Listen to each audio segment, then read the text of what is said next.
What's going on? Welcome to QVO Games. My name is Juan. Thank you for being here. I appreciate it so much. This video is going to be about the games coming to retail the week of February 25th. We have a pretty short video today, and we have a small amount of games. Most came from crowdfunding. One of them actually is a standalone expansion to a different game, and another one might sound kind of familiar because it's actually in the same realm as a different game that was really popular last year. Let's get started and show you some games. Keep in mind, I'm covering the games coming to retail in the US. Last thing to keep in mind, if a game's retail release date changes, I'll make sure to update you about that change in its new respective video. Let's show off some games. First things first, coming out this week is going to be Haunted Halloween, the Trick or Treat game by Castle Clark Games. This game was on crowdfunding and it is now coming to retail. It'll be out to you this week. This game's more like a family style game. You're basically going around as a trick-or-treater trying to collect the most candy. But while you're doing that, your other players are sending ghosts at you, and these ghosts are going to try to take away your candy. And there's different variant of like creatures are going to come at you, like ghosts and banshees. And you're going around to different houses. And one of the biggest houses, like the big haunted mansion. Very straightforward, like I said, a family game. A lot of take that. There's strategy. The whole family can enjoy, apparently. Looks cool. Looks like a fun little game, right? It's a family style game, so not too complex. Might even it's judging from like the mechanics and like some of the cards and effects, it might even do some good for like the average gamer who plays a lot more board games. This is kind of, like I said, has some abilities, has a lot of ghosts, and like take that going on, right? When you're going around collecting your candy, trying to have the most candy by the end of the day. There's alliances and stuff like that as well. It's interesting. It's an interesting one. Like I said, family game. That's really the gist of it. Coming to you this week by Castle Clark Games, Haunted Halloween. Moving on, also coming out to you this week is going to be Adventure Party by Smirk and Dagger Games. This is like a role-playing party game, and keep in mind, I can't find the webpage for this anywhere that doesn't like represent a shop, so I'm going to use their crowdfunding campaign that they had going. But this game was on crowdfunding, now it's coming to retail. Just to kind of give you a gist of it and have you a quick look. So we're using the crowdfunding campaign to show you that. Adventure Party, the role-playing party game. I actually got to try this game when I was in Origins last year. It was interesting. So this is kind of like this is a role-playing game styled as a party game, and it's not your average role-playing game. You're not going to sit around a table. You are going to sit around a table. When you're rolling dice, you're not technically rolling to achieve a success level. It's kind of like the GM or the guessing master. Instead of the game master, they call it the guessing master, is trying to guess your role when you're role-playing or describing what happened based on your role. I'm going to scroll down a little bit because you have little character screens, and behind the character screen, you're going to roll, right? And if you look on the left of this character screen there, you're going to see like 20 is a stunning success, 10 is barely success, 9 is just failed, and then 1 is total failure. You roll your die behind the screen. The guessing master tries to guess what you rolled based on how you described what happened. That's kind of the gist of it there. And you go through and you get still the role-playing experience, and it's kind of a good way to intro people to role-playing games. It's a little easier, right? A little like easier barrier to entry instead of having to read the whole rule book for Dungeons and Dragons or a rule book for a different tabletop RPG, right? So it's interesting in that form. That's really the gist of it, and there's different adventure cards, and there's different adventures you go on, as well as different campaigns or stories that you can play through. And like that's the whole thing. The way you gain experience by the guessing master or the game master, right?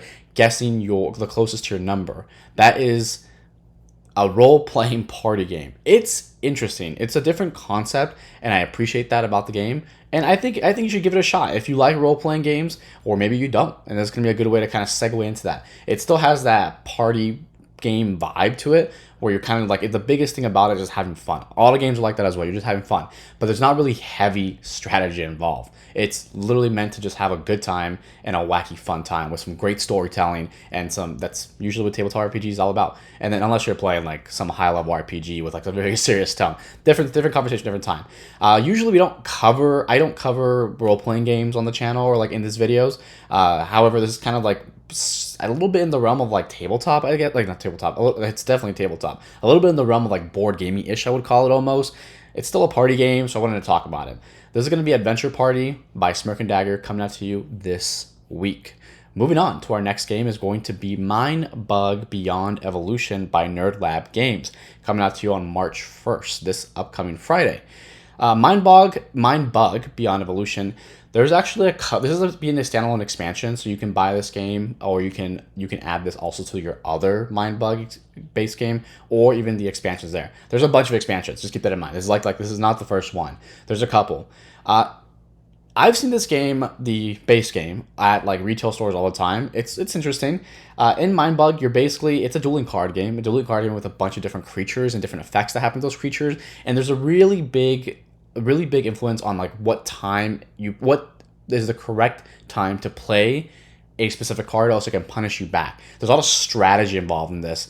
And basically, Mindbug Beyond Evolution adds in new cards, some new mechanics to your base game once you get kind of like stale. The good, cool part about expansions is like once the game kind of gets a little bit old, but you still love the game, but you would love more content or something more to experience within that game, it does that. And that's been done a lot with other games, of course. This is going to be, like I said, a dueling card game. You're going to be playing your cards being played at specific times, activated, and they do specific effects. The best time to play, of course, or else they can punish you back with playing different stuff. Very TCG-esque. Also, keep it in mind, co-designed by Richard Garfield, so that's a big one as well. The original game got a lot of great reviews and awards. That's kind of what I went off this. I have not played the game myself. Of course, I'm going off just reviews myself and reading and watching overviews of the game and reading the rulebook a little bit. That's what I'm going off of. It seems cool. If you like dueling card games or TCGs, and maybe this is a little bit of a segue into that. Usually a TCG player, what I've noticed, likes a lot of deck building games or card games more so than other ones, from my experience, and of course it makes sense. This is going to be Mindbug Beyond Evolution. It's a standalone expansion. You can pick it up on March 1st from your retail stores or online as well. Moving on to our next game, Pixies by Bombix Games. I might be saying that wrong, hopefully not. Coming out to you on March 1st.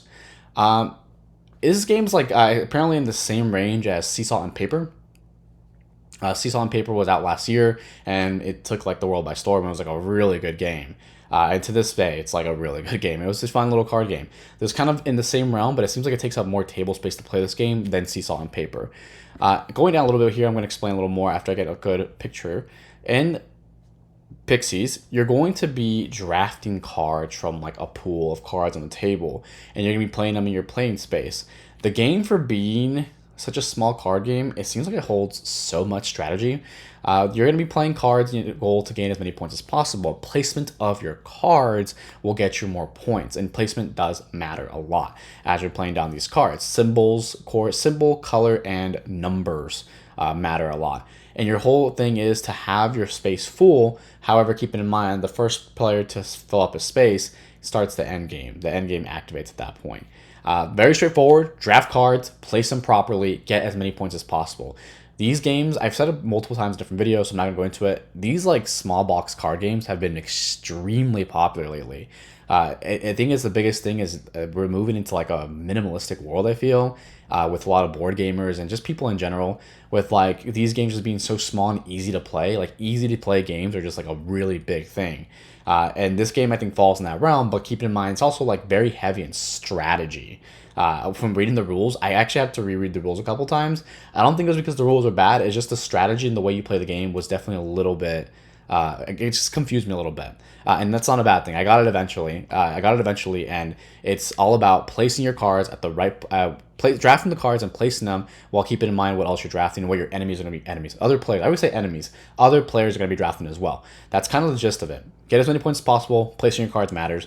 It's almost like a card placement game, right? That's the biggest thing. What I really like though, I love this realistic like fantasy or like fictional characters they do. I love that so much. Like the one on the box cover, I don't know what about that. I really enjoyed it. I really like that. This is going to be Pixie. It's a small box card game in the same realm of Sea Salt and Paper, coming out to you on March 1st by Bombix Games. And we are at the end of the video. Thank you for watching the video. I appreciate it if you made it this far. I try to keep this video short, and I try to keep all the videos short so we can get you your information as quickly as possible, and you can enjoy the rest of your day after getting your information and maybe go make some smart decisions and buy some games, right? Thank you for watching the video. If you don't mind dropping a comment, like, subscribe, or let me even know in the comment section, what game are you picking up this week? Are you picking up one that we mentioned here? Maybe you've been saving your money to buy a different game, and I would like to hear about it. I like talking about games, and talking to you guys in the comment sections is a lot of fun to me. Thank you for watching the video. I appreciate it. Have a good one.